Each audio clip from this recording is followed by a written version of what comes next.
नमस्कार, मी पंजाब डक. चंद्रपूर जिल्हा, गडचिरोली, वर्धा, नागपूर, भंडारा, यवतमाळ, किनवट, उमरेड इकडे ह्या परिसरामध्ये आज रात्रीपर्यंत जोराचा पाऊस पडणार आहे म्हणून हा अंदाज विदर्भातल्या शेतकऱ्यांना लक्षात यायचा.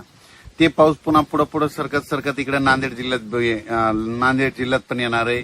मग नांदेड जिल्ह्यामध्ये नायगाव, नरसी इकडं, आदिलाबाद, धर्माबाद तेलंगणात, त्याच्यानंतर इकडं पुसदकडं, इकडं अमरावतीकडं, अचलपूर, दर्यापूर ह्या परिसरामध्ये आज रात्रीपर्यंत ह्या परिसरात पाऊस असणार आहे म्हणून हा अंदाज लक्षात यायचा.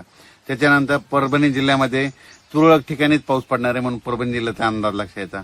लातूर जिल्ह्यात देखील तुरळक ठिकाणीच पाऊस पडणार आहे म्हणून अंदाज लक्षात यायचा. धाराशिव जिल्ह्यात देखील तुरळक भागात पाऊस पडणार आहे. संभाजीनगर जिल्ह्यामध्ये इकडे सिल्लोड, निल्लोड ते सोयगाव तिकडल्या परिसरामध्ये आज पाऊस असणार आहे म्हणून हा अंदाज लक्षात यायचा. उर्वरित राज्यात स्थानिक वातावरण तयार होऊन तुरळक ठिकाणी कुठेतरी पाऊस पडणार आहे म्हणून हा अंदाज लक्षात यायचा. फक्त जोराचा पाऊस फक्त वर्धा, नागपूर, भंडारा, गोंदिया, चंद्रपूर, यवतमाळ, माहोर ह्या परिसरामध्ये असणार आहे म्हणून हा अंदाज सर्व शेतकऱ्यांना लक्षात घ्यायचा.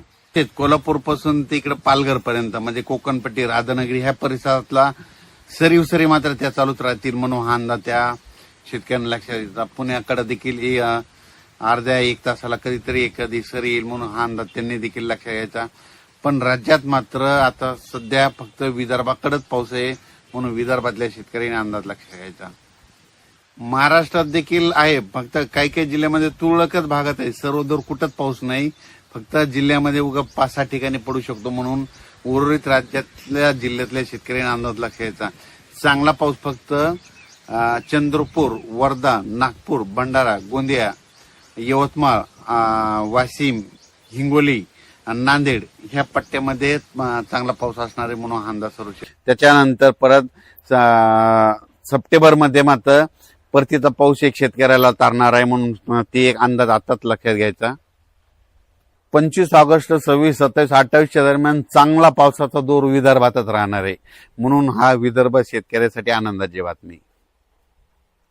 विदर्भामध्ये काय होणार आहे, कमी दाबाचा पट्टा असल्यामुळं ते कमी दाबाचा पट्टा जात असल्यामुळं मग काय होईल, मग त्याच्या विदर्भाच्या बाजूला मराठवाडा आहे. मग मराठवाड्यामध्ये कोणता, परभणी जिल्हा, हिंगोली जिल्हा, त्याच्यानंतर नांदेड जिल्हा, इकडे जालना जिल्हा ह्या परिसरामध्ये काय होणार, मग रिमझिम पाऊस पडणार म्हणून हे विदर्भामध्ये जास्त पडत असल्यामुळे मराठवाड्याला रिमझिम 25, 26, 27, 28च्या दरम्यान येणार. पण ते पण सर्वदूर नाही, काही भागातच पडणार आहे म्हणून अंदाज लक्षात घ्यायचा. हे पाऊस महाराष्ट्रामध्ये ह्या महिन्यात कशामुळे नाही आलं तर त्याचं खरं कारण सांगतो की काय होतंय की विशाखापट्टणम ते भुवनेश्वरच्या जवळजवळ कमी दाबाचे पट्टे तयार झाले तर ते काय होतात, ते सरळ नागपूरकडे येतात.